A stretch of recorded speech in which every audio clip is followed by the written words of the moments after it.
Hello. Just before we get started, can everyone hear me?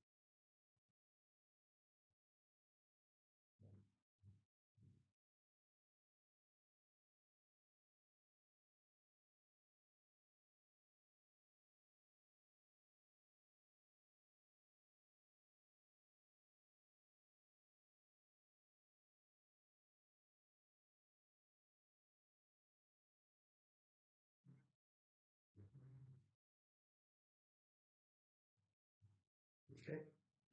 We can get started. So, hello everyone. Welcome to the second half of the Math 3611 or Math 5705 revision seminar. I'll be taking over for the the last two topics, which are on topological spaces and compactness. Before we get started, if you haven't had the chance to already, please do sign our attendance form. Here's the QR code. Um, Basically, it just helps us know that you guys enjoy these revision seminars. Okay, so I'll just leave it here for about a minute and then we'll get started.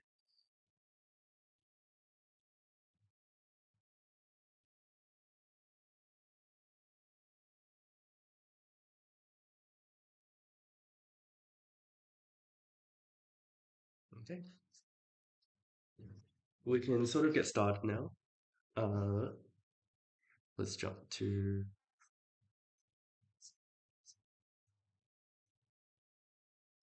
the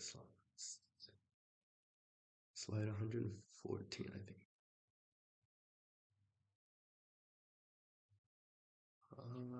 Okay. They're meant to be preloaded. I don't know why it's not loading.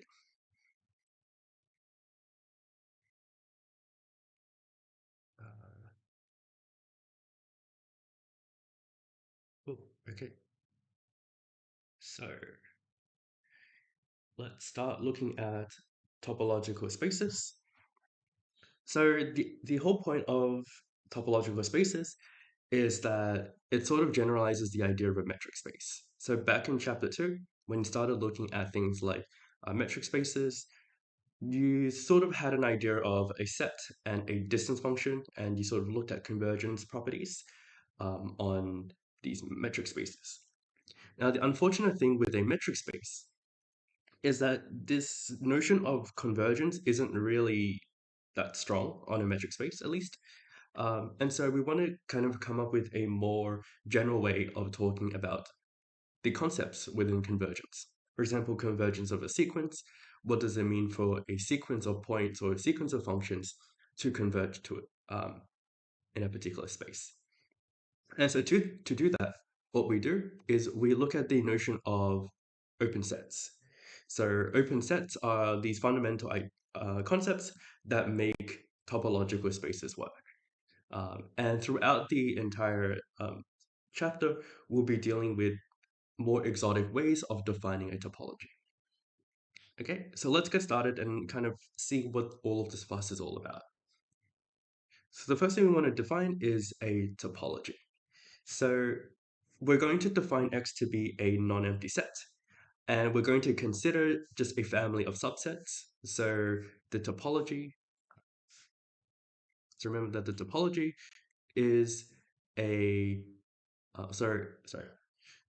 So the topology is a subset of the power set of X, right? So it's just going to be a subset, a collection of subsets of X. And we define tau to be a topology if it satisfies three conditions. So the first thing is that the empty set and the entire space are always going to be open sets. So they're always going to be defined inside of your topology.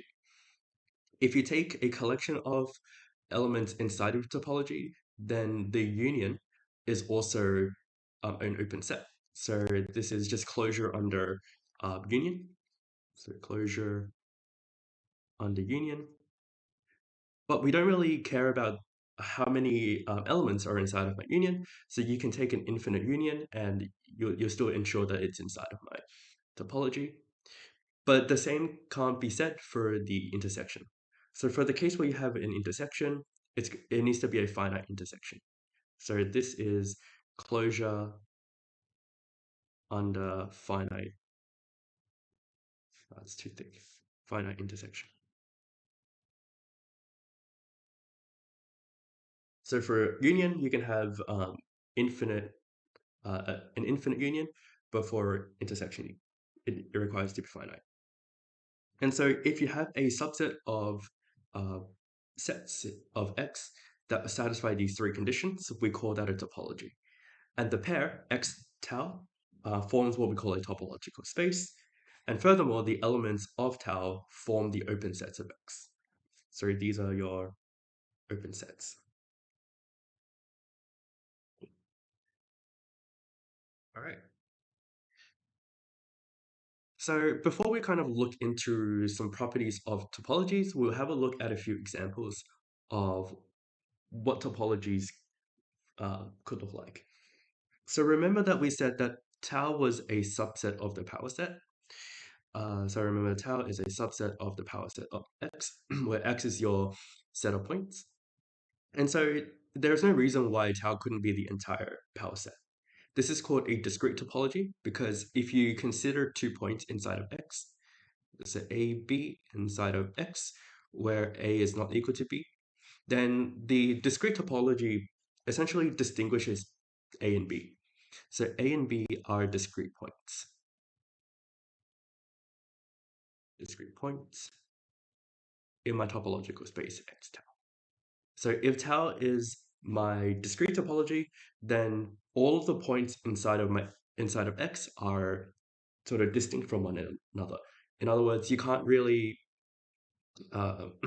can't really distinguish, say, A from well, you can distinguish A from B. But if you go the other way and say that the only two open sets you have are the open set and X, then what essentially happens is that essentially all of the points are indistinguishable, right? So if you have A, B inside of X, then really A is really the same thing as B. So we say that like you're really the same thing. So all of the points sort of have the same properties. Okay, so these two are sort of like polar opposites. So on the one hand, all points are distinct from one another. If you look at the indiscrete or the coarse topology, then all points are effectively the same. Now, remember that we said that a, a topological space sort of generalizes the notion of a metric space. And that's because we have this notion of a metric topology. So if you take a metric space, so you start with a metric space, so you have an X, you have your ground set X, and you have a metric D, then the metric itself induces a topology tau D. And so if you consider now the topology X tau D, this forms a topological space.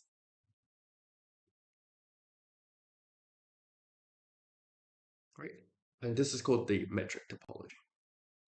Then you have some interesting, some more exotic types of topology. So you have the cofinite topology and you have the cocountable topology. So the cofinite topology is one where you essentially take all subsets of X where the complement is finite, and the cocountable one is where the complement is countable. And so if you take topology, it's also an open set in your cocountable topology, right? Because if you take the complement being finite, it is obviously countable. But not every open set inside of the cocountable topology is a cofinite topology either. So essentially, this cofinite topologies imply cocountable topology, but cocountable topology doesn't imply cofinite. And the last thing you have is the subspace topology. So this is the topology when we talk about a subset of a ground state. So if you start off with the ground set X and you take a subset S, then it only makes sense to talk about a topology that includes elements inside of S. It doesn't make sense to talk about an open set that includes elements not in S. And so we say that the topology formed by taking a subset is just the intersection. So you take all of your open sets of tau and you define the topology where you take the intersection with S as well. And so you must include So all of the open sets you have in your subspace topology must come from elements inside of S, and they're also uh, part of the topology, uh, part of my original topology. And so this notion of topology on a subset makes sense, and this is called the subspace topology. Cool. So now that we've a topology, we can start talking about some basic results in topology. So the first thing is to just start off with a topological space. So X is some set and tau is, these are the open sets. We say that a subset Y is closed if Y complement is open. So that's just a very, yeah, so this is nothing new. So a subset is said to be closed if its complement is open. And so once we have this notion of closed sets, we can start talking about a topology in terms of the closed sets. So remember that a subset is closed if its complement is open. Know that the empty set is part of my topology. And so if we take the complement of the, I should not write that. If we write the complement of the empty set, that's just your entire set X. And because my empty set was open, it belongs to my topology, then X must be closed. So it must belong to the closed set. And similarly, we know that X also belongs to my topology, so the empty set must also belong in the closed set. So that's really what this means.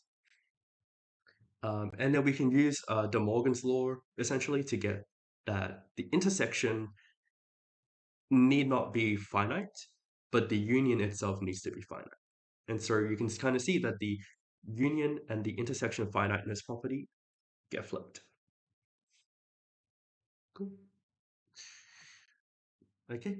These are some more sort of basic terminology that we need in order to really talk about um, convergence topological spaces. So effectively what we want, so we say that an open neighborhood of X is just an open set that contains X. So if I look at some space and I have a point X, then any sort of open disk or any open ball or any open set that contains X is a neighborhood point. So is a neighborhood. So the collection of all neighborhoods is denoted by NVHD. So we just look at all neighborhoods of X. And then the interior, you can sort of think about the interior similar to a metric space. So the interior is one where essentially the entire, yeah, so you can find a neighborhood that contains a particular element inside of my subspace, subset, where the neighborhood set is contained completely inside of Y. So if you think about it in terms of a metric space, so if you think about R, you take a point. If this is a interior point, then I can always find a neighborhood that contains X that is completely contained inside of my subset. So if I take 0 to 1, then for example, if this is a half, then I can always find some distance, say, so this has distance 1 over 3. So that this ball is completely contained inside of my subset. And that's really what it means for an interior. And we can generalize this to topological spaces pretty easily as well. But this notion of looking at all possible values for Y for which there is a neighborhood that is completely contained inside of my subset is a little bit verbose. We can sort of think about the interior a little bit more intuitively. And we can think of it in purely in terms of the open sets. So if we again define Y to be a subset of X, then we can define the interior of Y to be the union over all possible open sets where the open set is contained completely inside of Y. So if I take my topological space and I take some open neighborhood,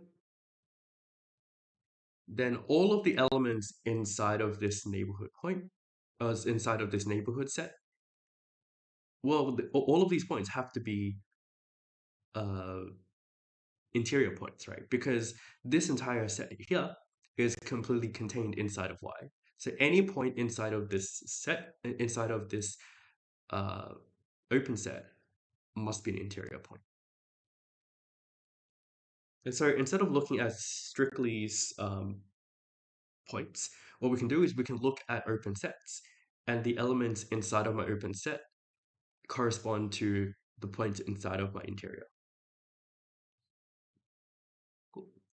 And this generalizes the notion of interior points for metric spaces. It's essentially the same idea, but this time you're not looking at a distance function, you're looking at open sets instead. And it turns out the interior point for the interior set is indeed an open set. Okay. Similarly, we can define the notion of a boundary and the closure. So the boundary is just all elements in X that is not contained in either the interior point of Y or the interior of the complement of Y. So same idea as per a metric space. And the closure of Y is just the union of the interior and the boundary.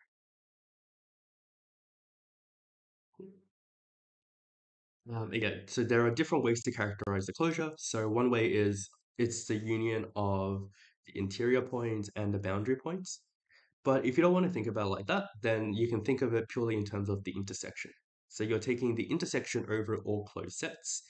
And so one way to think about it is that it is actually the smallest closed set that also contains Y, right? Because Y needs to be contained completely inside of my closure.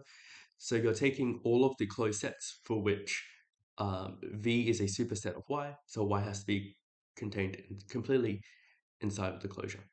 And so all of these definitions here, all of these characterizations of the closure are equivalent.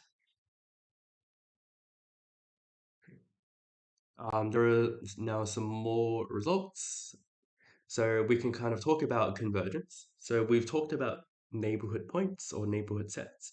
We can now talk about convergence. So if you think about convergence purely in terms of the metric spaces, we said that, well, for every epsilon greater than 0, there's always some sufficiently large n such that every point beyond that in my sequence is contained inside of my distance. Here, we don't really have this notion anymore. We don't have this notion of a distance. So instead, we need to think about how to replace the distance metric with open sets. And this is why we needed to talk about neighborhood points, because this.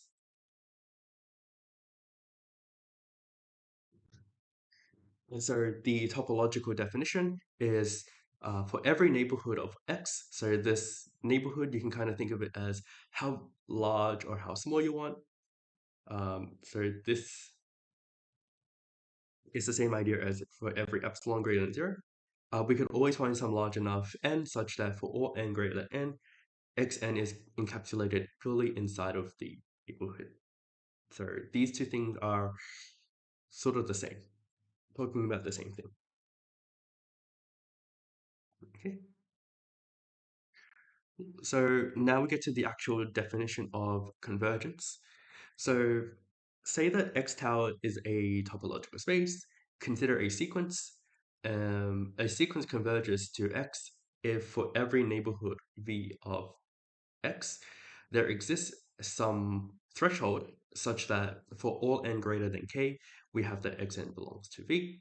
So remember that K can depend on V. So you can think of K as a function of V. So let's get to some actual questions. So the first question is, um, you're given a topological space. So X is the set 0, 1 with the topology, the empty set 0 and 0, 1. And you want to determine if this sequence here converges, and if it does converge, what point or what points it converges to. Okay. So recall that, sorry, I think I can do this. Okay, cool. So part 1, we have the sequence 1, 0, 1, 0, 0, 1, 0, 0, 0, etc.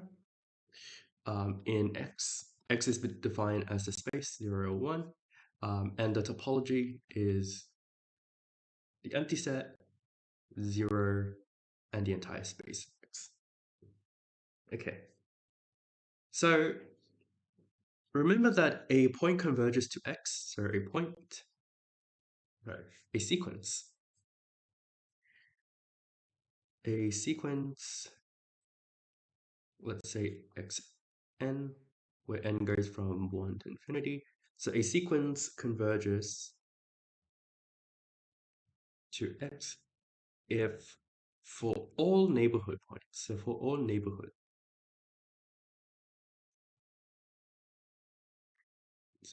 of X, uh, you know, there exists some V in my, so there exists some large enough K, so neighborhood is V, K is my threshold, such that for all n exceeding K of V, we have that xn is contained completely inside of my neighborhood.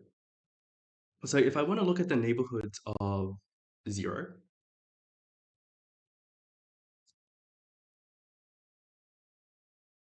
well, that's just going to be the set 0 and the set 0, 1. Now, if you look at this sequence, clearly this entire sequence converges.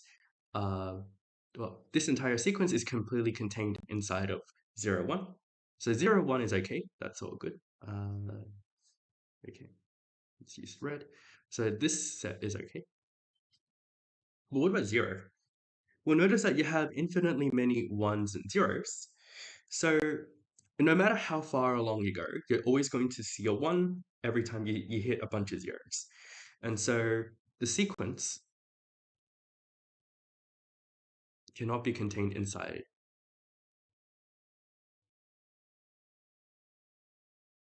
of the space, inside of the set 0.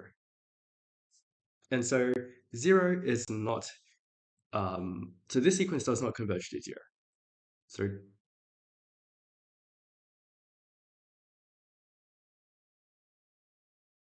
So it does not converge to 0. Okay, what about 1? So what are my neighborhoods of 1?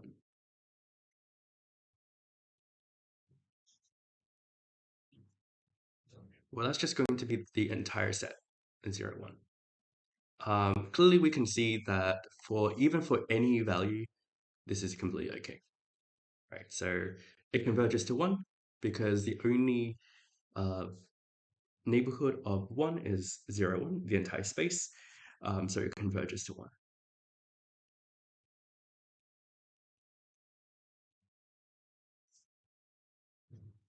Cool.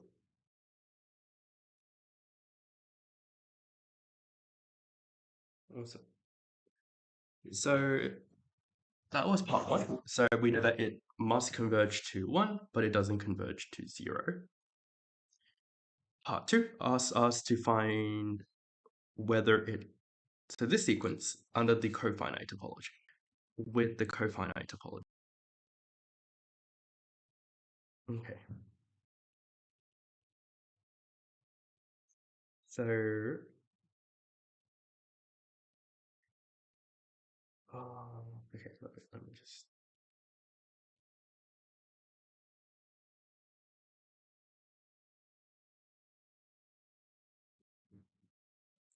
So the complement itself is going to be finite. So we can say let AI be the smallest point in X minus V, then we can define N such that 1 over N is smaller than AI. And that implies that for every N greater than N, we have that 1 over N is smaller than 1 over capital N, which is smaller than AI. And so it can't appear in the set because remember that this sequence is a decreasing sequence. So every point after this point is going to be smaller. And so xn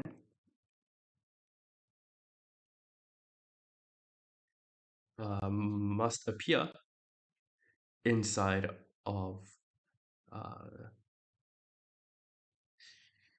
yeah. So xn basically does belong in V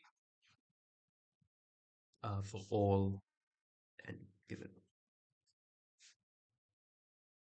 Cool. And so x is a convergent point. So x is a convergent of the sequence.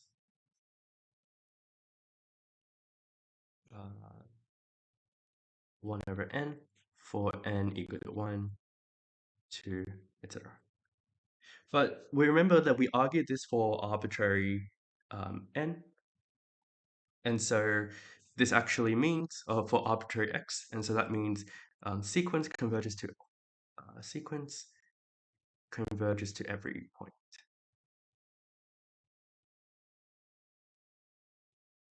Every point. There we go.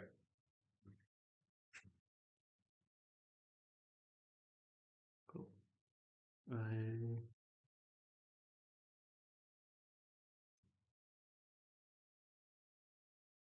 Hopefully that's okay. Cool.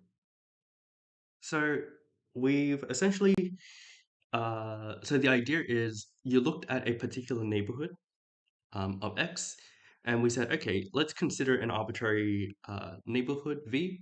We know that its complement is finite, so we can enumerate through all of it. R is ordered, so that means we know there is a notion of a smallest point. So we're going to let AI be the smallest point, and we know that for every value past n, or past this capital N, 1 over n is always going to be smaller than AI. And because AI was the smallest point in the complement, it can't appear in the complement, and therefore it must appear in V. And therefore, this works for every possible neighborhood of X. And therefore, X is a point in which the sequence converges to, but X was arbitrary, right? So that also implies that the sequence must converge to every point. And so this is an example of a topology where the limit of a sequence is not unique. Cool. Yeah, and there are 4 solutions here as well. Okay. The second slide, I believe it was, it's not loading. It's pretty annoying.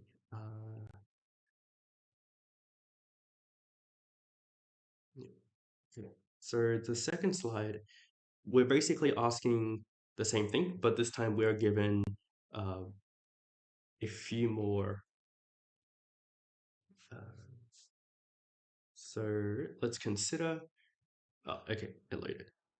So what we want to do is we want to consider the sequence 1/2, 1 over 3 in x equal to r. So we're going to consider exactly the same sequence. But instead of looking at the cofinite topology, we're looking at the discrete topology. Remember that for the cofinite topology, we said that it converged to every point. So let's consider the sequence 1/2, 1 over 3 in x equal to r, with this time with the discrete topology.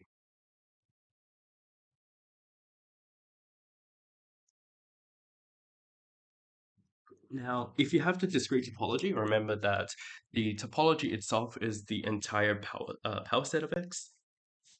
So tau is the entire power set of X. So in particular, if we look at the neighborhood of some point, you must include things like X, maybe Y, X, Y, Z, X, Z, etc. And remember that for a sequence to converge to X, it must be the case that we can always find a large enough value for every possible neighborhood. In particular, we must be able to find a large enough value so that um, every point onwards must be contained inside of X, right? But if all of the points here are distinct, so 1.5, 1/3 is a sequence of distinct points,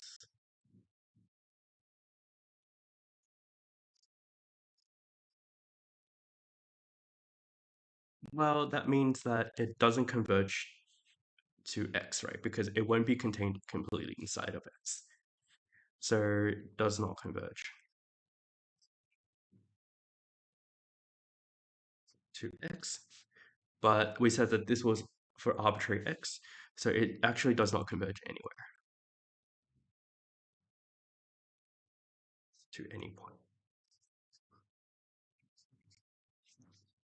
And so one corollary is that if you look at the discrete topology, then and you take a sequence of distinct points, then it doesn't converge. Okay. Part 2. So part 2 asks us to find which point the sequence AB converges to in this topology. So we're given the sequence AB in X equal to A and B and C with topology equal to the empty set A, AB, ABC. Okay. So how do we approach this? Again, we're going to approach it the same. Firstly, you see that it doesn't converge to A because there is no point at which the entire sequence for large enough values for n is going to be contained completely inside of A. And so it does not converge to A.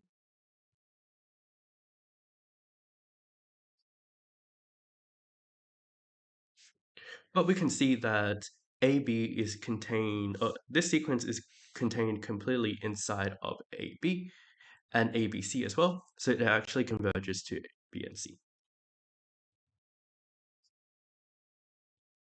And we can see that if it converges to B, it must necessarily converge to C because C is contained inside of topologies involving B. So we can see that it must converge to both B and C. Cool. So those were some warm-up questions. These are fairly straightforward questions. You just need to think about what the neighborhood of some point actually looks like. And then really talk about what properties of these sequences you can extrapolate. Okay. Yep. And then so those are the two solutions.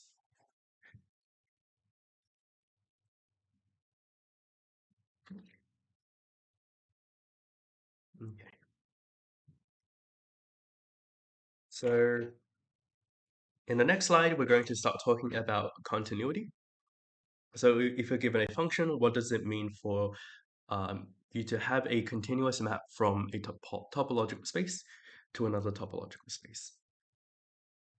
So if we start with metric spaces, we said, okay, a function is continuous from some metric space X to another metric space Y, then we say that the pre-image of each of my open sets also happens to be open. So this is a definition for continuity on metric spaces.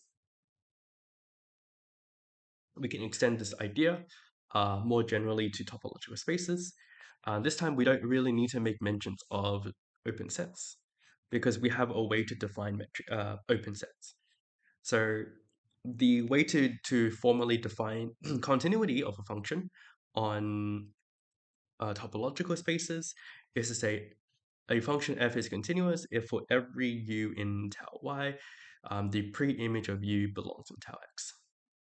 And here, this definition doesn't require you to talk about open sets because open sets are implicit when you're talking about tau y and tau x. Okay. So let's think about this problem. So suppose that you take two topological spaces, x1 with endowed with tau 1 and x2 endowed with tau 2. And that f is a continuous map from x1 to x2. We must state whether these statements are true. This should be tau 1. Yeah. So is it the case that if I take any open set of tau 1, is it necessarily true that the image of an open set is open? Turns out this is false.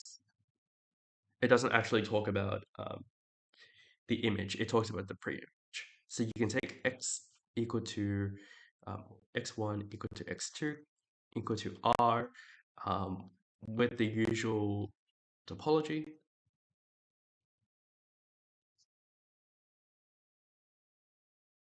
And we're going to define the function f of t equal to 1. So this is clearly a continuous function. With the open set 0, 1, then we can see that f of u is going to be just a set. And the set 1 is not an open set, it's a closed set. And so f of u is closed. So this is not true. 2 is true because this is just a definition of, so part 2 is true, this is just definition.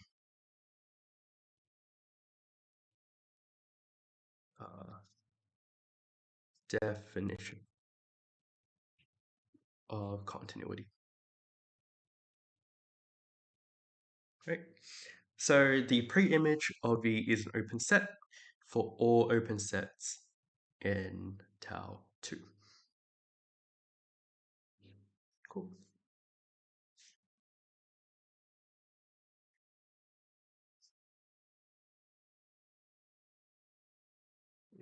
So now we're going to start talking about a topological property called Hausdorffness. It's a very important concept because remember in the previous part, we noticed that some sequences actually converge to many, many points. Hausdorff is a property that ensures that we have uniqueness of limits of sequences. So we sort of explored this concept of closeness before, so we sort of define convergence of points. We still need a notion of two points being distinct from one another. It was easy on a metric space because we said that, well, if they were not the same points, then their distance is necessarily greater than 0. So the question here is how do we generalize this notion on a topology instead? Well, remember that the distance can be abstracted away to open sets. And we can sort of define this greater than 0 business here by saying you take two disjoint sets, two disjoint open sets. So the distance between x and y is greater than 0 is sort of the same thing as saying you take two open sets that do not overlap. And you have now a notion of distinctness on a topology. More precisely, what we're going to do is we're going to say x tau is Hausdorff if for all xy, so for all distinct points,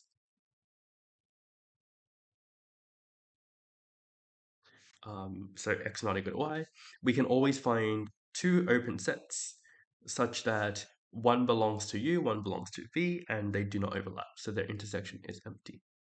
So this is, again, the same thing as saying that X and Y have non-zero distance. And the nice thing about Hausdorffness is that limits of sequences behave nicely. And, the same notion of convergence applies, we just get the uniqueness of limits property. Cool. Okay, so now we're going to go through a proof. So we're going to start with x tau being a topological space, and we're going to define x prime tau prime to be a Hausdorff topological space. And we're going to suppose that f is now a continuous and injective function. We want to prove that x is a Hausdorff space. So we can't assume anything about the Hausdorff property on x. We know x prime tau prime is a Hausdorff topological space, and we know f is a continuous and injective function. So let's see how we can use all of these concepts to prove that as a result x must be Hausdorff. Okay. So if we want to prove that x is Hausdorff, so to prove, I'll use a okay. Use something big. So to prove that x is Hausdorff, I actually don't really like this. So if we want to prove that x is Hausdorff, then we want to show that for any pair of points inside of x where x is not equal to y, that implies that u and v belong in my topology such that such that x is in u, y is in v, and u and v do not overlap. So that's what we want to prove. We want to prove that if we have two distinct points, then there are always open neighborhoods or open sets such that x belongs in u, y belongs in v, and they do not overlap. Okay, so let's start with the assumption. So what we're going to do is we're going to take, we're going to suppose, actually, instead of take. So we're going to suppose that x and y belong in x, and that x is not equal to y. So they're distinct.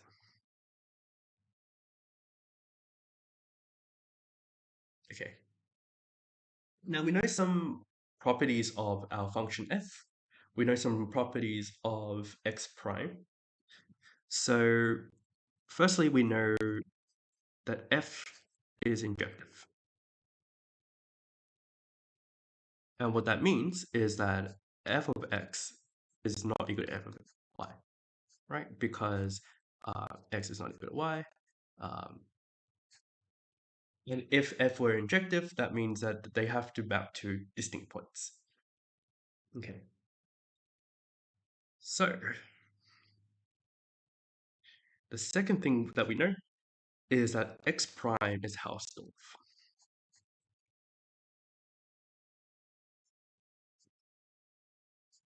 Okay. We know that f of x, f is a function from x to x prime. F of x is distinct from f of y. So we can always find,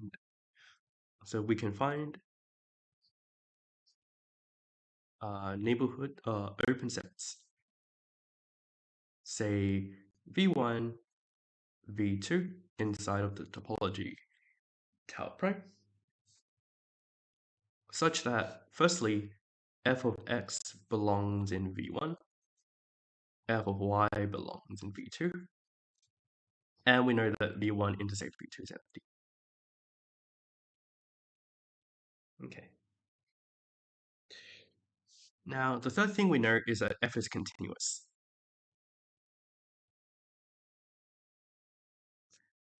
What that means is that for all so for all okay, I'll write like this.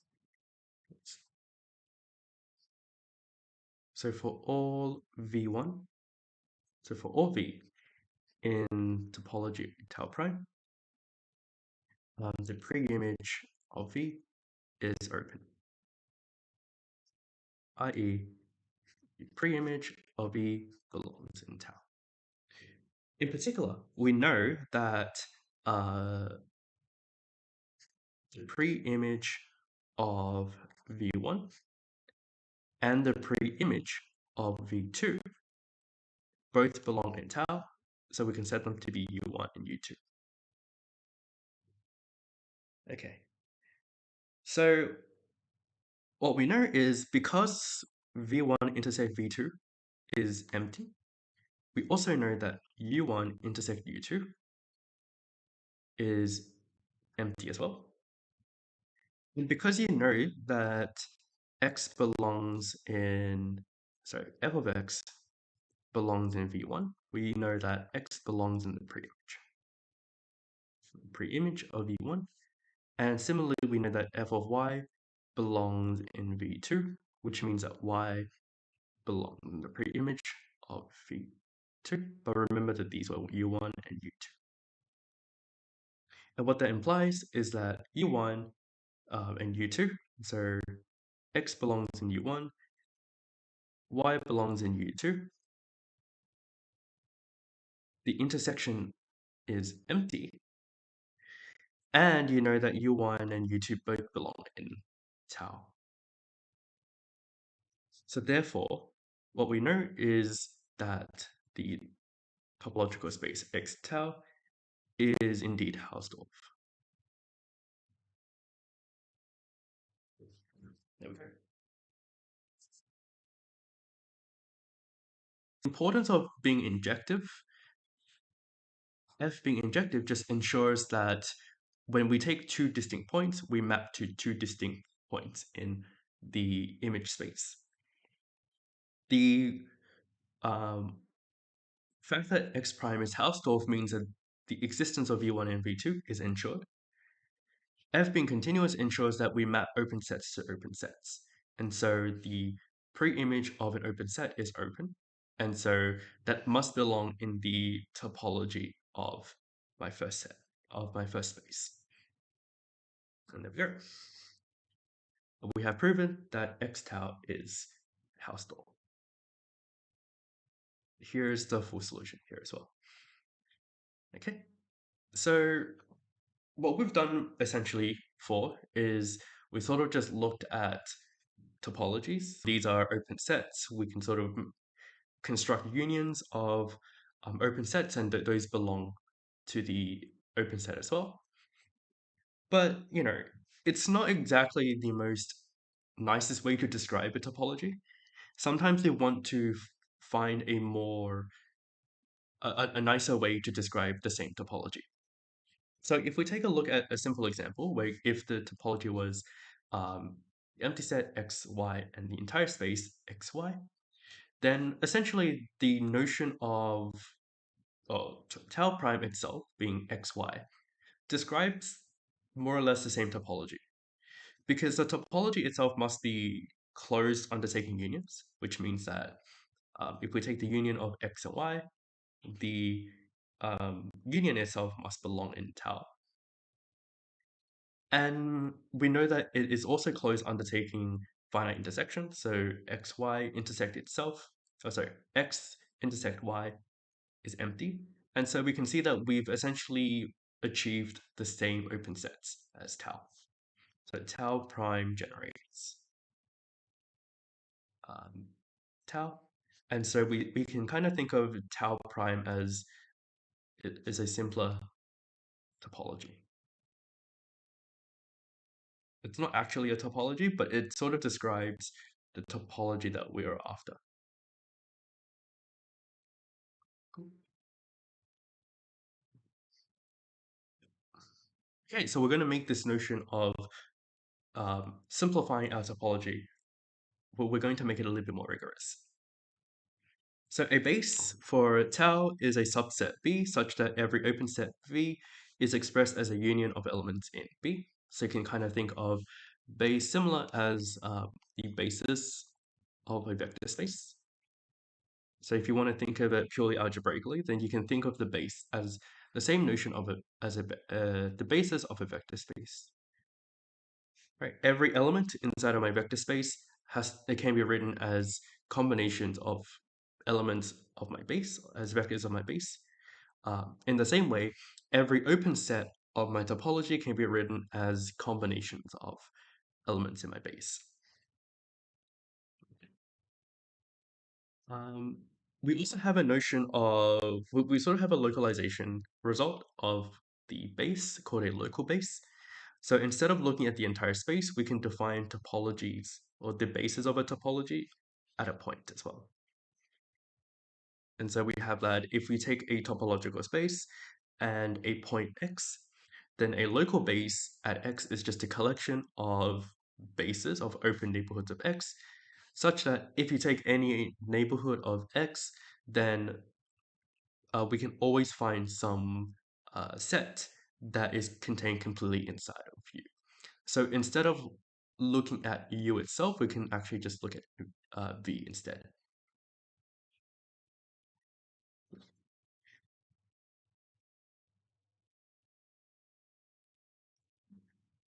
Okay, cool. So let's have a look at an example. So the first one is to give the definition of a base for a topology. I'm going to skip that because that's in the slides. I'm going to look at the more interesting question where you are given G and you want to prove that G is a base for a topology. Okay, so remember that by definition, so by definition, uh, B is a base of tau if for every open set V inside of tau, V can be expressed as a union of elements in B. So how can we come up with an argument for this? So what we're going to do is we're going to consider any arbitrary open set. So every arbitrary set inside of my topology. So let's say U be an arbitrary element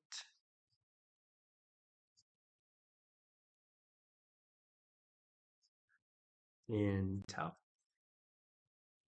Right, and what we're going to do is we're going to simplify it a little bit, and we're going to look at the standard topology instead.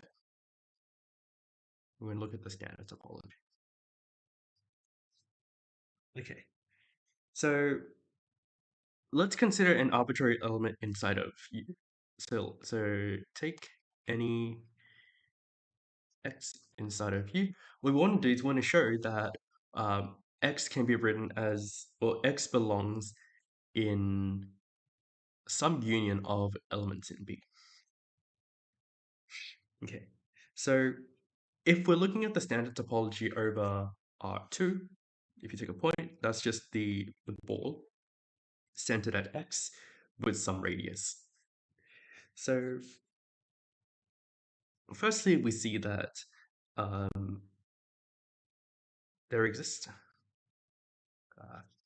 there exists some R x such that the ball around x with radius rx is contained completely inside of U. And now we're going to consider the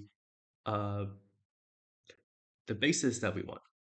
So the basis of x, if we're going to define this to be x minus rx divided by 4, x plus rx divided by 4, cross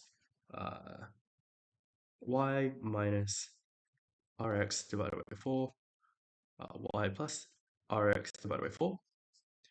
Then firstly, we can see that Gx is contained completely inside of the ball centered at x around with radius rx, right? Because the sort of the set that you obtain is actually much smaller. This has radius rx divided by 4. This has radius rx, right? So every element inside of gx is going to be contained completely inside of this ball. And this is inside of u. But if we take a union of gx, so if we take the union over all elements in gx, this is R2, yes, R2, then we're going to essentially get all of the points inside of U. And so this actually turns out to be a superset of U, which implies that U can be written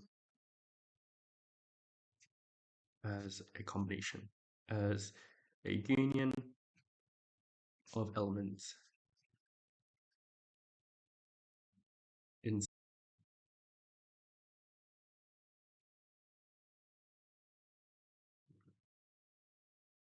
Okay, let's try this again. Okay, so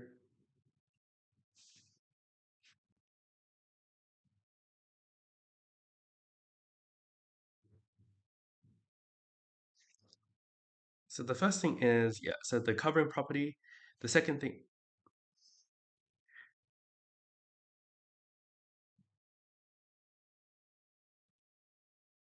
it's,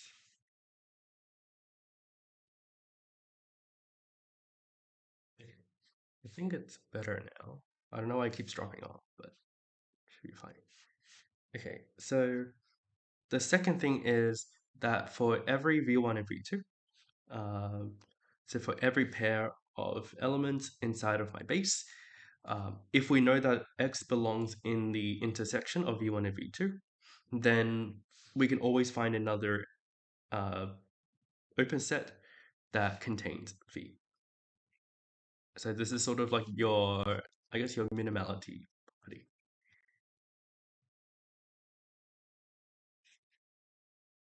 In some sense, you can kind of think of this as the minimality property. Okay. Yeah, so you can sort of think of it as, well, if you take the collection of intersections, so if you take the finite intersection over all possibilities, then you get a base for the same topology. And in particular, this actually generates your entire topology. We call S a subbase, so this is your subbase. And this is important for when we define convergence for pointwise and weak convergence as well. Okay. So let X be a set. We're going to consider any collection of subsets. Define B to be the set of all finite intersections of sets in S. B forms a base for the topology, tau of S, and we call S a subbase for tau of S. Okay. So once we sort of talk about these ideas of topologies, we can start talking about convergence. So the first thing is, well, in the previous part where we started talking about convergence, we talked about the convergence of points. This time we're going to talk about the convergence of functions. So these are no longer functions of constant. So these are no longer constant functions, but rather these are these are actual functions. So you could have f of n t to be defined as something like e of n to the t. And this forms a sequence.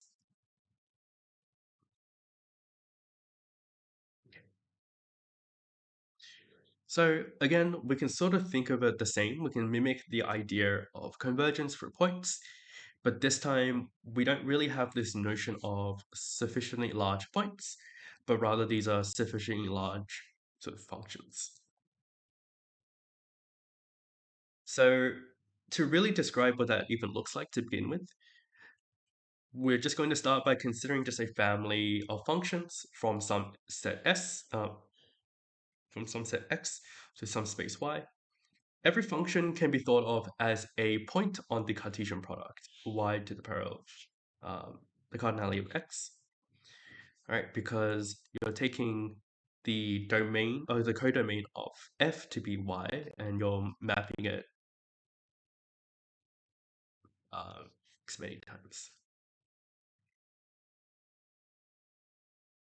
And it follows that if you take a subset of y to the power of x, this inherits the product topology.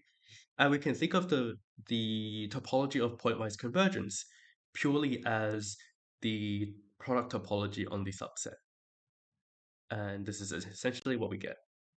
So we can take a set X and we can take a function space where you send a function from some set X to R. And we know that if X is in X, Y is in R, and for every epsilon greater than 0, we can define this neighborhood set. And this neighborhood set essentially allows us to define the topology, which is the topology of pointwise convergence. And again, we say that a sequence converges pointwise to F if and only if F sub n converges to F in the topology, in the pointwise topology. We have another notion of convergence called weak convergence. This is now looking at a sequence of vectors, not necessarily a sequence of functions anymore. And we say that a sequence of vectors converge weakly to x if for each vector y, we have that x and y converges to n. We need to define this, so we need to define a topology. Okay, well, notice that if we want x and y neighborhood of x, this is going to be a neighborhood of x, then we say that the sequence converges weakly if for each neighborhood this essentially is true. And so this gives the weak topology, which is generated by the subbase here. Cool.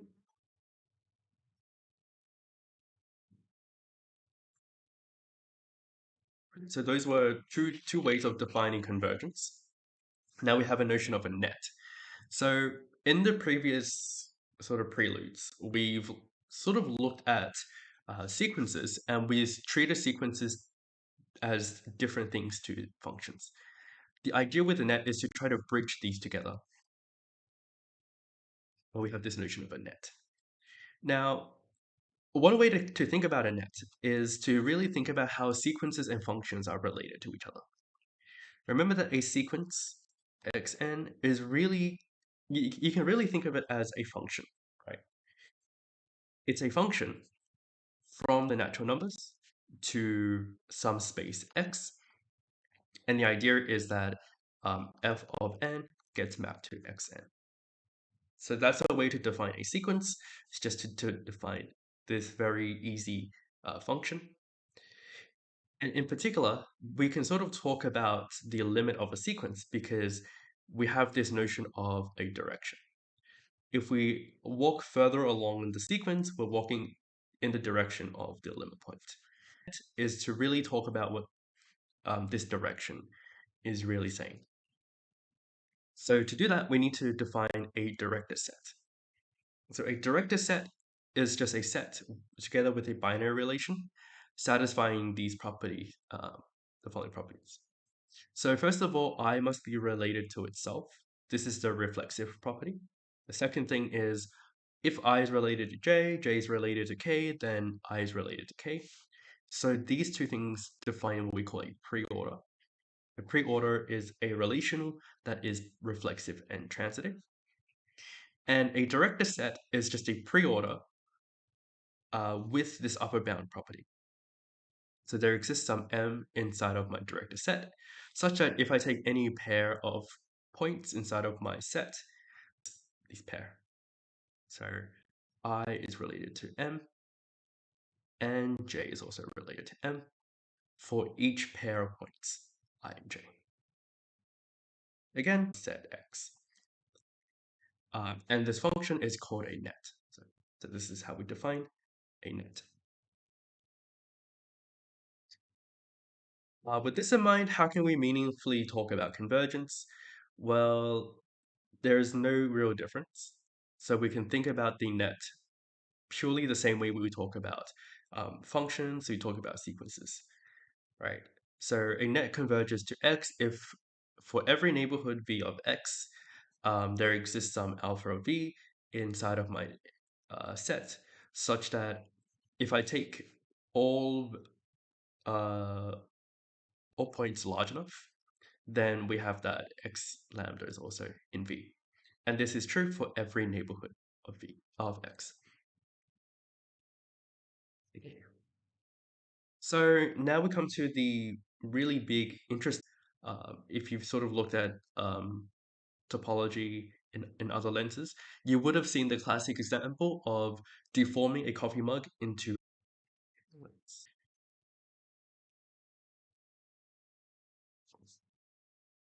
Okay. So if we know that these are sort of like the same thing, then we can always unwind the deformation process. Right. And so if we unwind this deformation process, then we essentially have a way to map each point x into a point on the image of my deformation. And so what we want to do is we want to ensure that this is a smooth transition. And so we require a function that maps from the copy mug and sends it to a point on the donut. So you just consider a donut.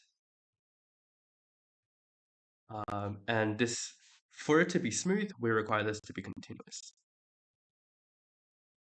And if we want to be able to unwind the deformation, then we want to be able to say something about the inverse, right? So it should be an invertible process. So we take a point on the coffee mug and we map it to a point on the, we take a point from the donut and then we map it to a point on the coffee mug. And if this process were to be smooth, it's also continuous. And so this sort of deformation process allows us to define a homeomorphism. In particular, F is a continuous bijection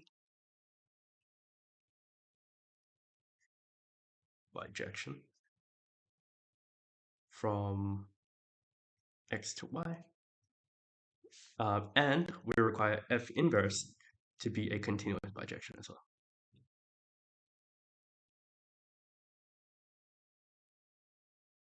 From y this time to x. And if both of these are true, then we get what we call a homeomorphism.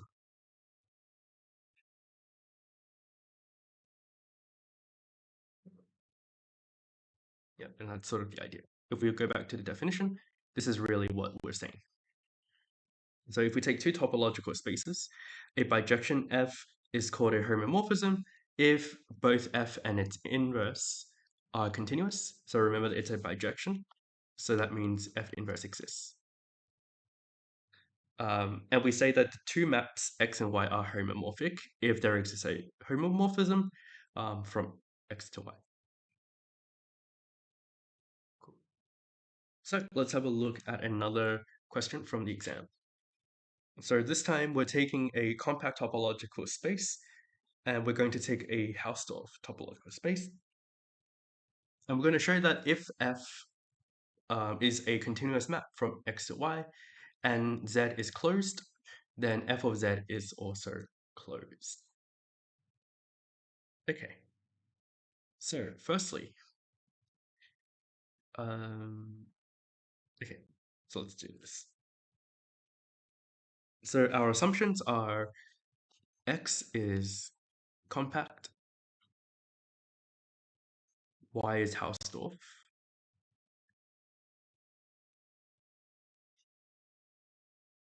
F is a continuous map,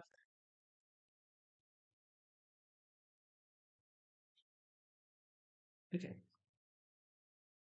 So the first thing we know is um, Z is a subset of X, uh, and so it must be compact, right? Because X is compact. Okay.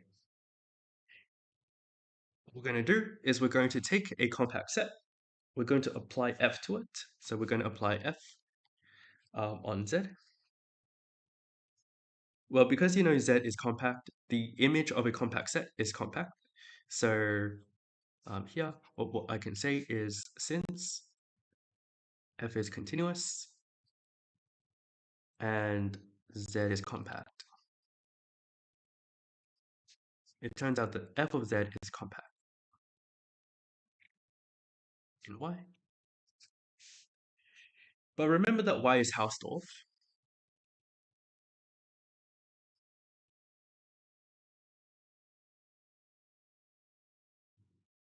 So if you take a compact subset of a Hausdorff space, that implies that F of Z must be closed. And we're done. So not too bad. Right, so a compact set on a Hausdorff space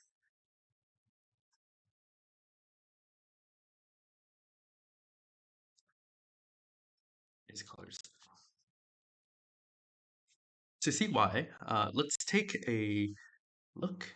So if we take a compact set, so let's take, so we can't assume anything about its closure. So we don't know anything about whether it's closed or not. We just know that it's compact. So let's take some set X. What we know is Y is Hausdorff. And we know that X is compact.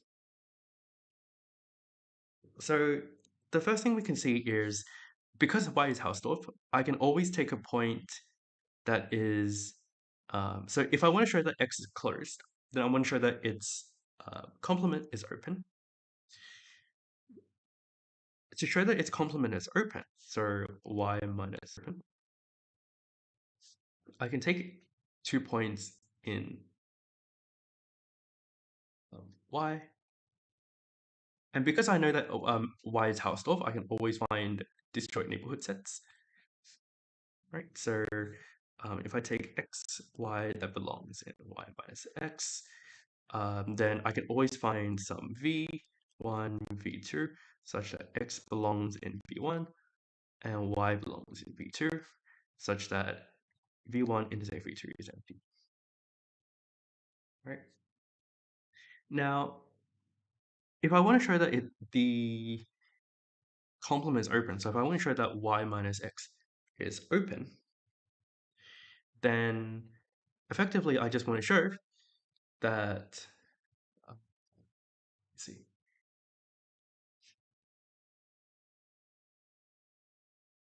yeah. So I think it's pretty clear to see why the complement itself must be open. So we remember that X is compact and Y is Hausdorff. So I'm not really going to talk about this too much, just because we are running a bit short on time and there's a lot more questions to go as well. So I'll just skip that one for now. Okay.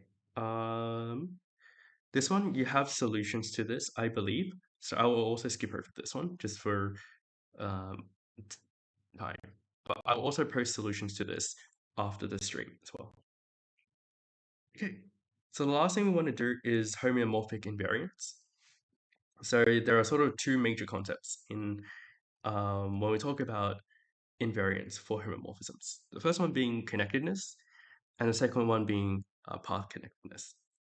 So the idea with a connected topological space is that you can't really separate them.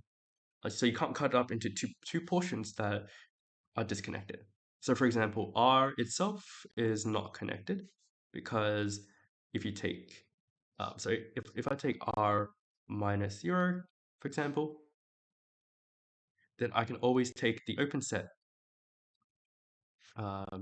minus infinity to 0, and I can always take the open set 0 to minus infinity, and that essentially partitions your space into two disjoint non-empty open subsets. And so R minus 0 is not connected.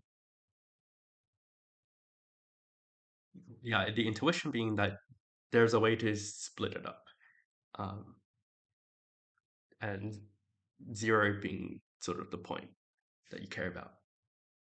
Okay. And it turns out that if you take a continuous function on, uh, so if you take x being connected and you take a continuous function, then f of x is also connected. And similarly, um, if you take a topological space that is path connected, that means for every pair of points, you can always construct a continuous function such that f of 0 equals to x and f of 1 equals to y. Right? In other words, for any two distinct pair of points, there's always a way to connect them via some path. So the last question before we go into compactness is to prove that, firstly, that these two spaces are not homeomorphic. And the reason for this is because y is path connected. If you think about just omitting the 0 here, for any pair of points, there's always a way to go to that point. But we talked about x being not connected. So this was not connected, but this is path connected. And because this is path connected, that means this is also connected. But we said that connectedness was a homeomorphic invariant. So if there is a homomorphism, then it preserves the connectedness property. And therefore, a homomorphism cannot exist. Okay. And prove that R and R squared are not homeomorphic spaces. And the reason for this is because if we considered any homeomorphism between R and R2, then what we can do is we can consider the restriction of f onto R minus 0 and R squared minus f of 0. So if there was a homeomorphism between R and R squared, then there's also a homeomorphism from R minus 0 to R squared minus f of 0. But if we just remove one point, this is actually homomorphic to R squared minus 0, 0. But then we said that R minus 0 and R squared minus 0, 0 are not homomorphic. Therefore, actually, this function would never have existed, and therefore they're not homomorphic. Cool. So this ends topological spaces. I will take a short break, and then we'll jump straight into compactness.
All right. I guess we can get started. We're going to go over time, but that's okay. Okay, so this chapter is all about compactness. So in a way, you can kind of summarize this entire chapter by looking at essentially you're looking at properties of being finite. This is a very crude way of thinking about compactness, but you can think of compactness purely in terms of, oh, I want to have a look at properties of spaces being finite. So for example, if I take a compact set, that means I need to take a finite set. If I take the set, say 0, 1, then there is a way to define this to be not finite, right? Because if you extend um, infinitely close towards 0, you're never actually going to hit 0. And similarly, you can extend all the way up to 1, you're never going to hit 1. So there's a way to define this notion of unboundedness on 0, 1. Whereas if you consider the subset 0, 1 with the closed ends, then this has a notion of being finite, right? Because it's bounded and it's also closed. Okay. So when we talk about compactness on a topological space, what we really care about are open sets. So when we think about a topological space being finite, this notion of finite topological space,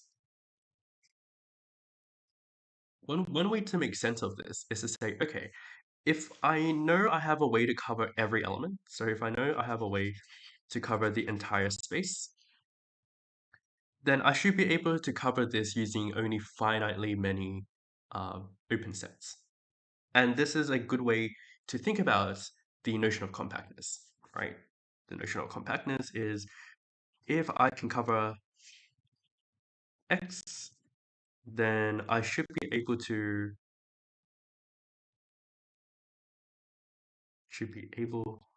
to cover X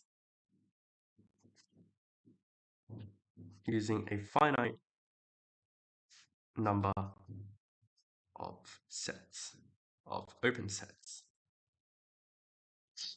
And this really is the definition of compactness. It's if I can cover X using some union of sets, then there is a way to cover it using just a finite subset of the sets that I've defined. Okay? So a topological space is said to be compact if for every for every set of open sets that covers my entire space, there's actually a finite subset that does the same trick. So if I take my set and I cover it using these balls, so if I take all of these balls and I cover it, they can overlap, that's fine.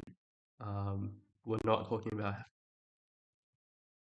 so, but there's a way to cover all of um, these points using, potentially infinitely many open sets. If it were to be compact, if it were to be this notion of finite, then there's a way to do it using only finitely many open sets. In other words, every cover has a finite subcover. So for example, 0, 1 is compact because you can always take um, like large open sets that cover 0, 1 exactly. And it turns out that thinking about compactness this way actually gives rise to many interesting properties. And we're going to examine them one by one. So the first thing is, if you have a compact topological space, then any closed subset of X is also going to be compact, right? And if you take a Halsted topological space and Y is compact in X, then Y is closed. So this is the thing that we saw before. This was the property that we saw this before.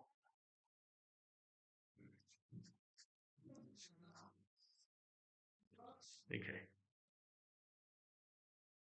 cool. So if I restrict myself to looking at specific kinds of topological spaces, for example, Rn, then there are some really interesting properties here. So the Heine-Borel theorem says that if you take a subset of Rn, and your subset happens to be compact, then it is compact if and only if X is both closed and bounded. So compact if and only if closed and bounded. The Bolzano-Weierstrass theorem says that every bounded sequence of real numbers has a convergent subsequence. And so this theorem alone implies that every bounded sequence in Rn has a convergent subsequence.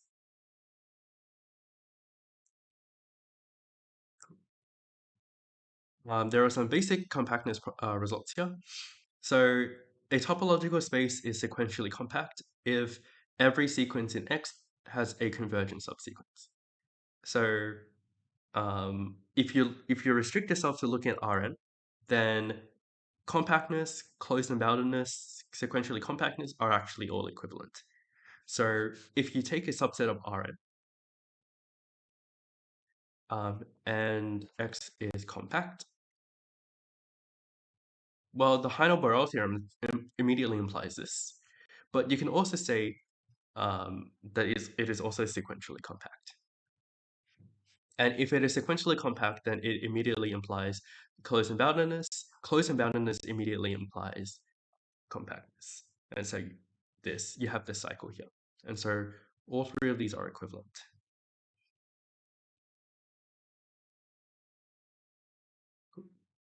Okay.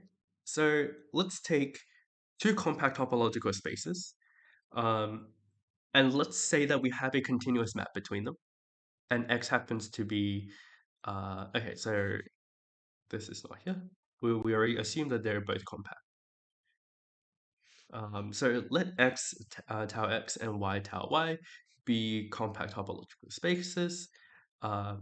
If we know that F is a continuous map, then F of X is compact. So the image of a continuous map of a compact set is also compact.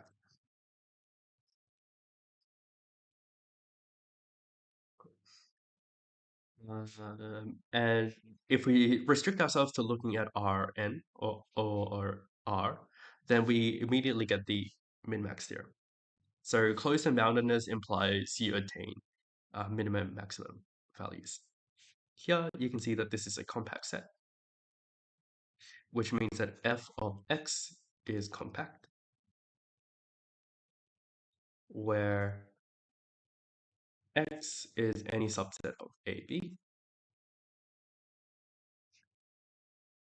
where x is compact. Right? And because x is compact, that also implies that f of x is closed and bounded. And when you have these two properties, then you immediately get that f attains both a maximum and a minimum. Cool. Now we can start talking about continuity over compact spaces, similar to how we talked about continuity over topological spaces. So if we take a function that is continuous, or if you take a function over metric spaces, remember that we said that this is continuous if for every epsilon greater than 0, we can always find a threshold delta of epsilon, such that the distance with the y metric in the metric space y, the distance of f of x prime and f of x is less than epsilon, whenever d sub x of x and x prime is less than delta. Right. In the case where y is equal to r, so if we're looking at real valued functions, then it follows that if x is compact and f is continuous, then f is automatically uniformly continuous. Cool. So let's have a look at another problem from from a previous paper. So let's see. So this is from the 2018 paper where you're given two topological spaces. You want to prove that if y is a subset of x, is compact, and f is a continuous function from x to x prime, then f of y is a compact subset of x. So this is just proving that the image of a compact set is compact. Okay. So,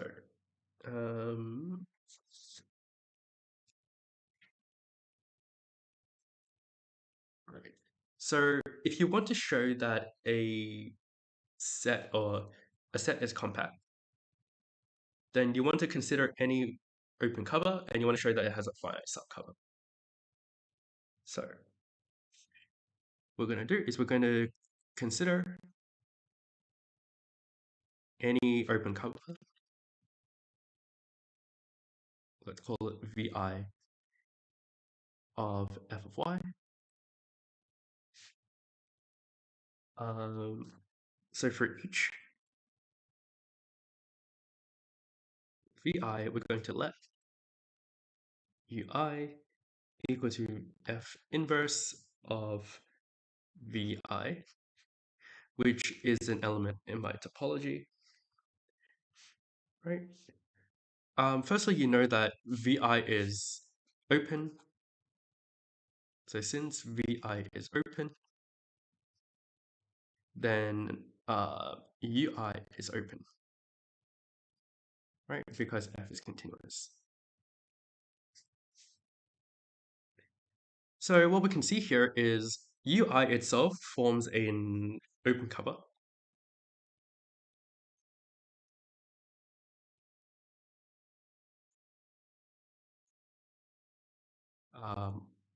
Of y. But remember that y was compact, so every open cover of y has a finite subcover. So y is compact. And so y admits a finite subcover.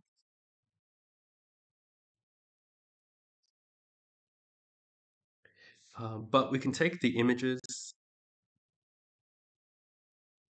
of the finite subcover, and the images of the finite subcover actually also form a finite subcover.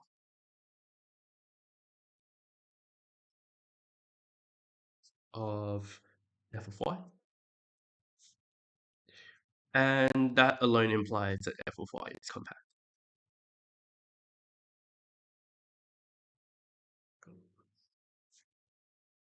So yeah, so we take an open cover of f of y.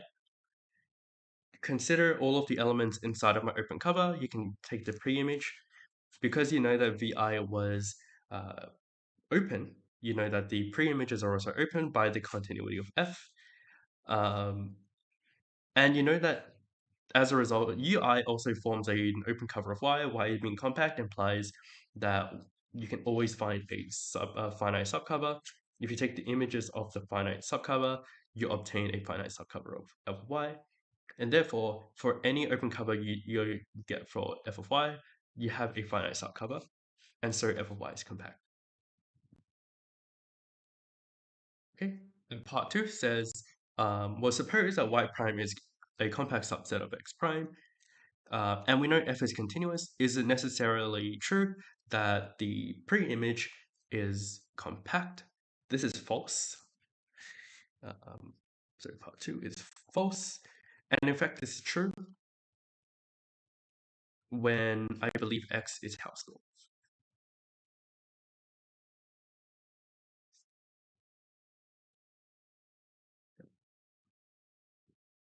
Cool.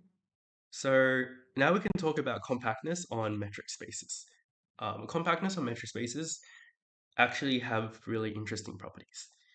So first of all, we say that a metric space is totally bounded if for every epsilon greater than 0, there is a finite set such that uh, we essentially get this result.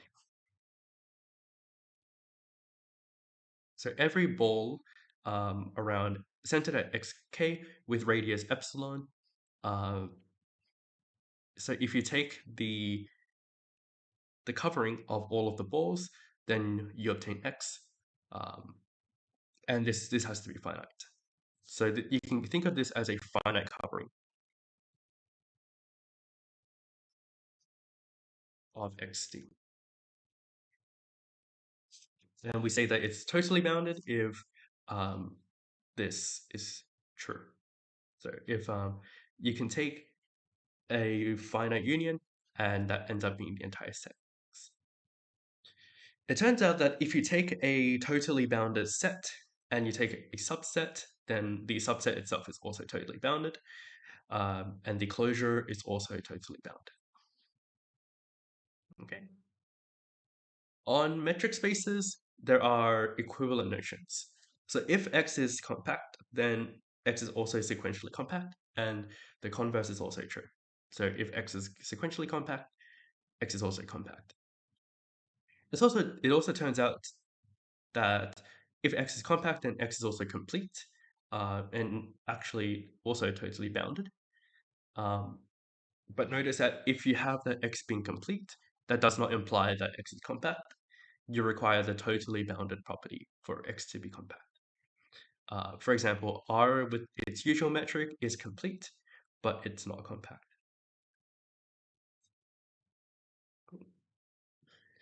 We can talk about equicontinuity. This, again, is sort of the same notion as continuity on metric spaces. We have two notions of continuity. We have pointwise equicontinuous and uniformly equicontinuous. So a subset is said to be pointwise equicontinuous if for every point x and every threshold epsilon, there exists a delta that depends on x and epsilon, such that for every f and s, we have this. So again, it's essentially the same idea. And we have uniform if this delta does not depend on x. So no matter what x you choose, the delta is essentially global. It only depends on the value for epsilon. So again, we can kind of see that uniform equicontinuity implies pointwise because if it's true on every point, you can just pick a particular point and it's true. It turns out that if X is compact, then both of these notions are actually equivalent. You can take any uniform equicontinuous function. It turns out that we also get pointwise equicontinuous. So if we take two metric spaces, X being compact, then S is pointwise equicontinuous if and only if S is uniform equicontinuous. And the Arzela-Ascoli theorem basically allows us to say more. A bounded subset of the set of continuous functions from 0 to 1 with the supremum norm is totally bounded if and only if it is equicontinuous. One of the last few theorems that we're going to look at is the Weierstrass approximation theorem. So the Weierstrass approximation theorem basically says that if you take a continuous function on a closed and bounded interval a to b, then you can always find a polynomial p of x such that f minus p in the infinity norm is less than epsilon. All right, and we're going to take a look at this example to really consolidate the idea of Weierstrass approximation theorem. Okay, so let's take a look.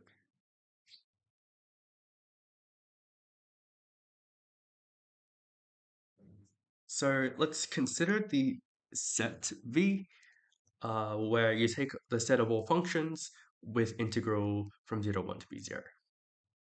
And we want to find the closure of P in V with the, it's meant to be with the infinity norm. I believe. Yeah. Okay. So let's take a look. Let's take a look and see how we could do this. So for part A, we say, okay, give an example of a non-zero element of P. So we just need to find some polynomial whose integral is 0 when you evaluate it from 0 to 1. the easiest one is to go f of t equals to 2t minus 1. So if you take the integral from 0 to 1 of 2t minus 1 dt, that's just t squared minus t from 0 to 1. Well, that's just 1 minus 1 minus 0, which is 0. So essentially, you can think of it as any polynomial where the integral, you can factor out an interval. So there are many examples, right? So if you want to do another one, you can do something like t squared t minus 1. You can differentiate it, and then that would be a suitable function as well. Yes. Part A, a nice trivial example is 2t minus 1. So I'll write part B. So what is the closure of P? Okay. So if we go back to the Weierstrass approximation theorem, we say that, okay, if you take a function which is continuous on the closed and bounded interval AB, then for any epsilon that you choose, there is always a polynomial P of x such that this is true. So we can see here that if you take any function in V, it must be a continuous function on a closed and bounded interval. So we can apply Weierstrass approximation theorem. So by the Weierstrass approximation theorem, there exists, so for every epsilon greater than 0, there exists some function f. I won't call this f, I'll call this p. Okay, let's read this. So what we're going to do is we're going to let f be in V. So by the Weierstrass approximation theorem,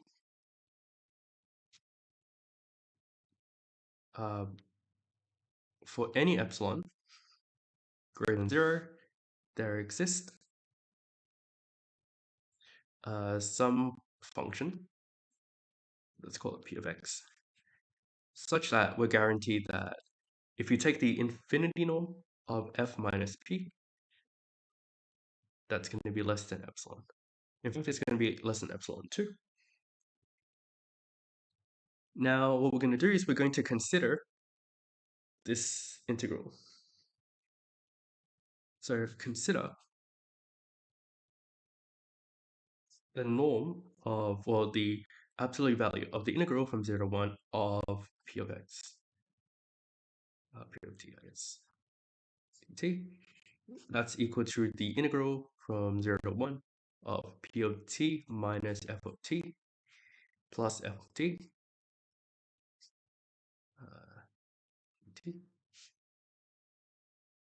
By the triangle inequality, we can kind of break this down into the norm from 0 to 1 of p of t minus f of t dt plus integral from 0 to 1 of f of t dt.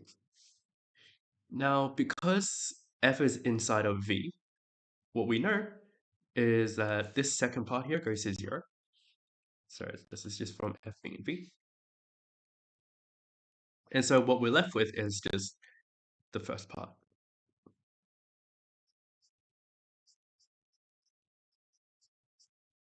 Right. We can apply the integral inequality. We can bring the absolute value inside of the integral, and this becomes a less than equal to sign. So it's less than equal to the integral of the absolute value, p of t minus f of t.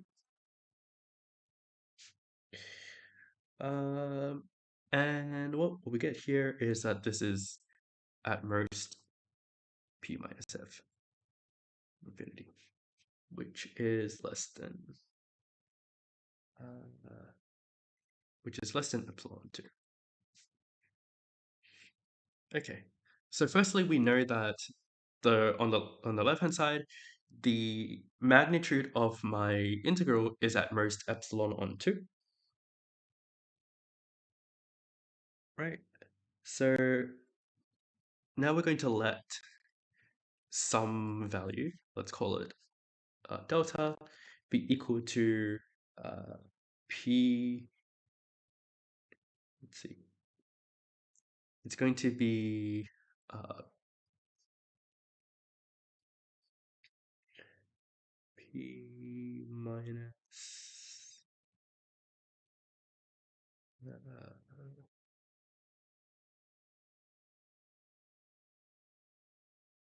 oh, right, yeah. So we're going to let delta be equal to the p minus the integral from 0 to 1 of p of t dt. And what do we get here? Well, firstly, we know that, let's see. So, firstly, we see that delta must belong in P, right? Yes. So, notice that firstly, P itself is a polynomial, right? Because the Weierstrass approximation theorem says that P of x is a polynomial. So, firstly, we can see that P is a polynomial.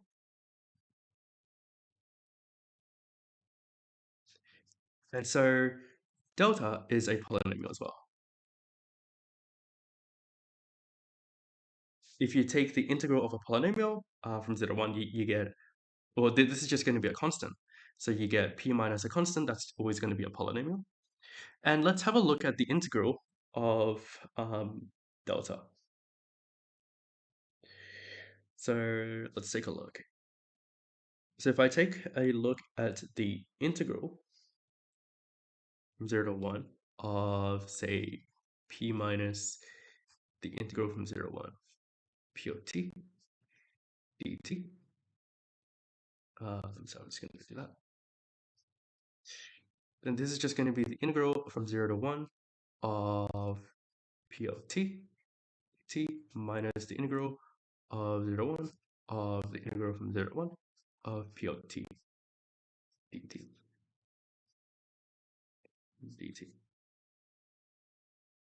Okay. So what do I know about this?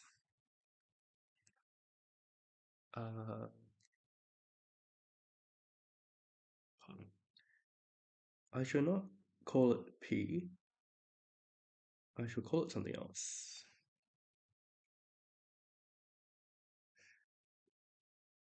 Oh, no, it's fine. Okay, that should work. So remember that this is a constant, so this is some c. So you're going to get the integral from 0 to 1 of P of t dt minus the integral of a constant, so you're just going to get 1. And effectively, this is just going to end up becoming 0. So we're going to get this, it's just going to be 0. Right. Oops. This is not 1. This is actually c. C, but c is the integral of 0 to 1 P of t dt. And so we get that this is equal to 0. And because this is equal to 0, we firstly know that delta belongs in P. Now, the second thing we know is that, remember from before, we said that the infinity norm of P minus F is less than epsilon 2.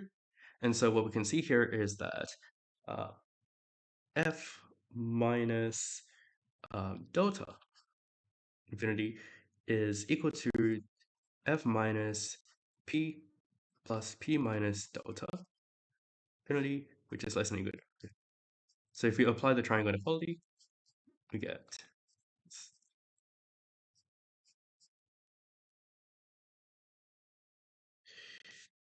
um, yeah. And remember delta was p minus this integral. So what we can say here is this part here is just going to be f minus p infinity plus um, whatever this portion happens to be. So actually, what we could do is that's fine.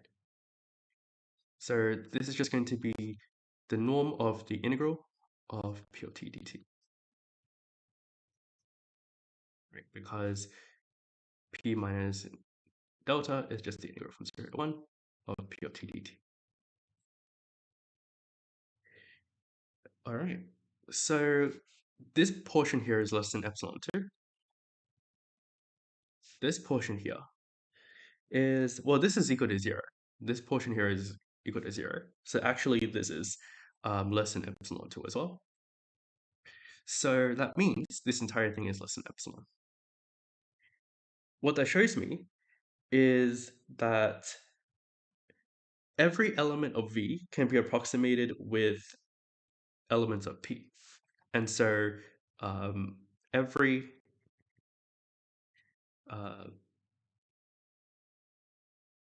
element, actually, so what we can say here is that actually P is dense in V, which means that the closure of P is actually equal to V. And that's the result that we want.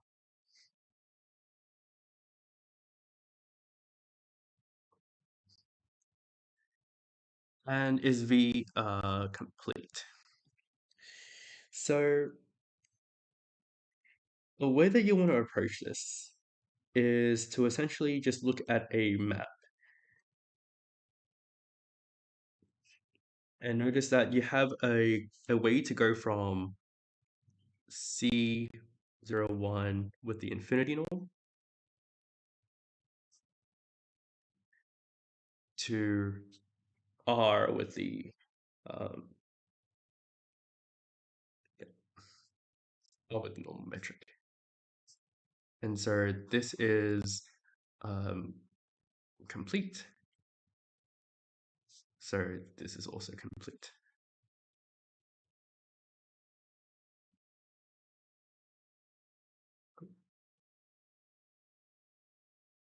And the last few parts are just some theorems. So if we have two sets, a set of functions between x and y is said to separate points if for all distinct x and y in X, there is a function f in S such that the two function values are equal. If you take a Hausdorff and compact set, then C of XR separates points. And the interesting one is the Stonewall-House theorem, which says that if you take a Hausdorff and compact space, then and consider any unit or subalgebra, then A is dense with respect to the infinity norm, if and only if A separates points. And so we have one more problem here.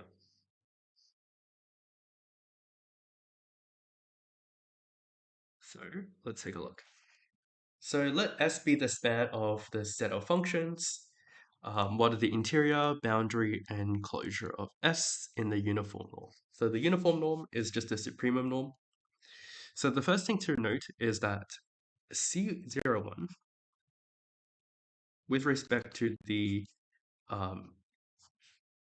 supremum norm, with respect to the infinity norm, is complete in Hausdorff. Okay, so that's the first thing to realize. The second thing is to realize that is S is um, a unitool subalgebra.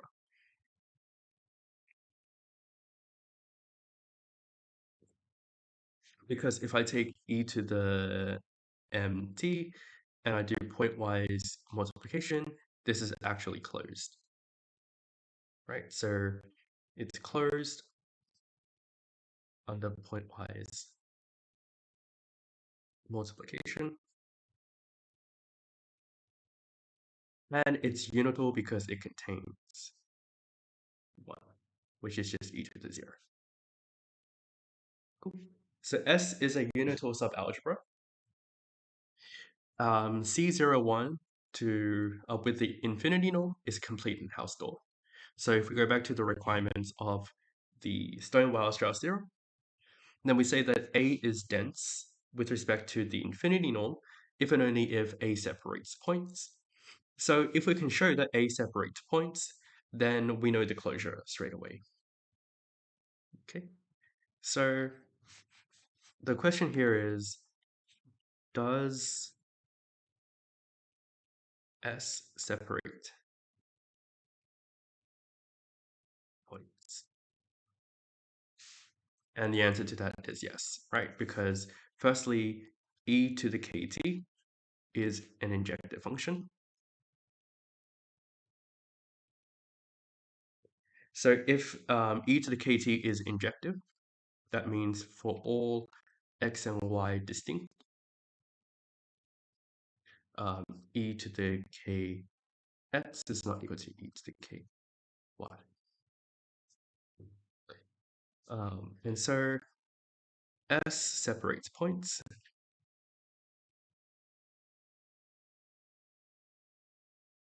which implies that S is dense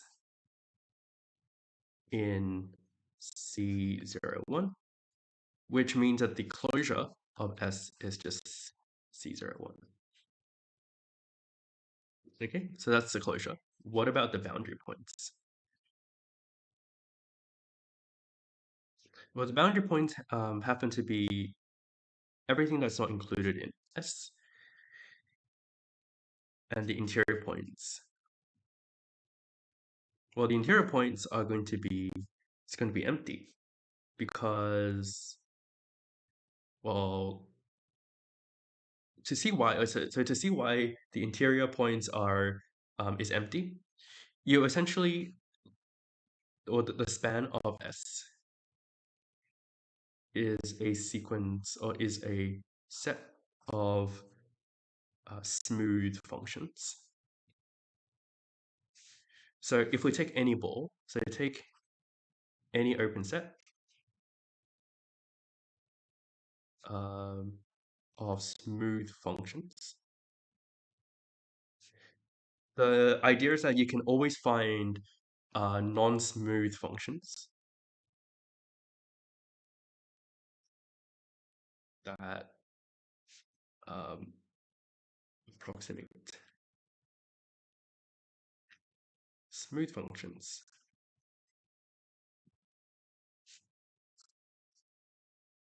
Arbitrarily closely.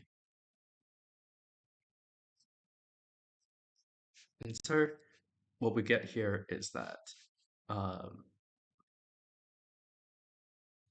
the interior of S is empty, right? Because you can't have, you can't find any neighborhood of some smooth function that doesn't include any non-smooth function. So the interior of S is empty, the boundary is the set of all continuous functions without S, and the closure is C01, the set of all continuous functions from 0 to 1. Okay, and that about wraps it up for this seminar. So thank you all for coming along, and best of luck with your exams as well.